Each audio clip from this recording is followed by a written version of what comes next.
अस्सलाम वालेकुम दोस्तों। तो आज मैं फिर लेकर आई हूँ लुसेंट बुक। आज हम इसी को स्टडी करेंगे और नए सब्जेक्ट। और आज हम सब्जेक्ट पढ़ेंगे पॉल साइंस। तो मैं निकाल लेती हूँ पॉल साइंस। और ये हमारा टॉपिक है आज भारतीय संविधान। तो यही आज हम स्टडी करेंगे। मैं आपको दिखाती हूँ जूम करके, थोड़ा आपको देखना होगा सही। तो हम शुरुआत करते हैं अब।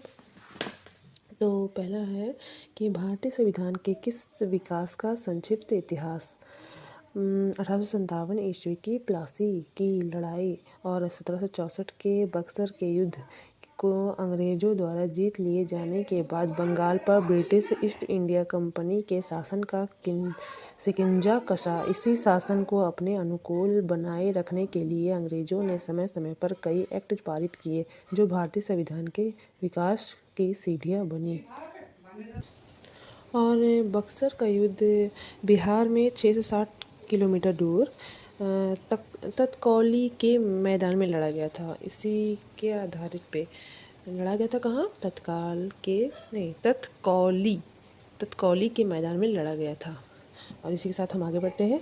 1773 ईस्वी का रेगुलेटिंग एक्ट। इस अधिनियम का अत्यधिक संवैधानिक महत्व है, जैसे भारत में ईस्ट इंडिया कंपनी के कार्यों को नियमित और नियंत्रित करने की दिशा में ब्रिटिश सरकार द्वारा उठाया गया यह पहला कदम था। और 1773 में रेगुलेटिंग एक्ट हुआ और 1764 में बक्सर के बाद कंपनी को दीवानी मिली।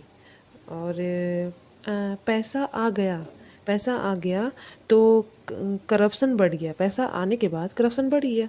तो क्या बोलता है, गवर्नर बोली रुको हम कंट्रोल करेंगे। मतलब गवर्नर ने बोला, पैसा आने के बाद गवर्नर ने बोला कि रुको हम कंट्रोल करेंगे।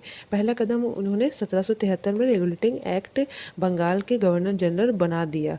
किसे बना दिया? तो वारेन हेस्टिंग को बनाया। बंगाल का गवर्नर जनरल वारेन हेस्टिंग को बनाया। और 1784 में ईस्ट इंडिया कंपनी फिर भी कंट्रोल नहीं कर पाई वो लोग कंट्रोल, फिर भी तो हुआ। तो उसके बाद 1784 में 2 सरकार बना दी, एक कंपनी एक बोर्ड ऑफ कंट्रोल। इसे कहते हैं बोर्ड ऑफ कंट्रोल ही इसे कहते हैं।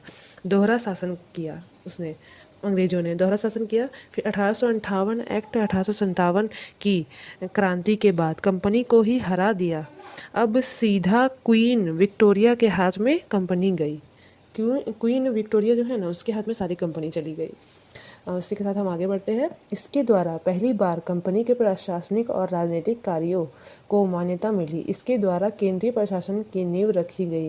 विशेषताएं। इस अधिनियम द्वारा बंगाल के गवर्नर को बंगाल का गवर्नर जनरल पद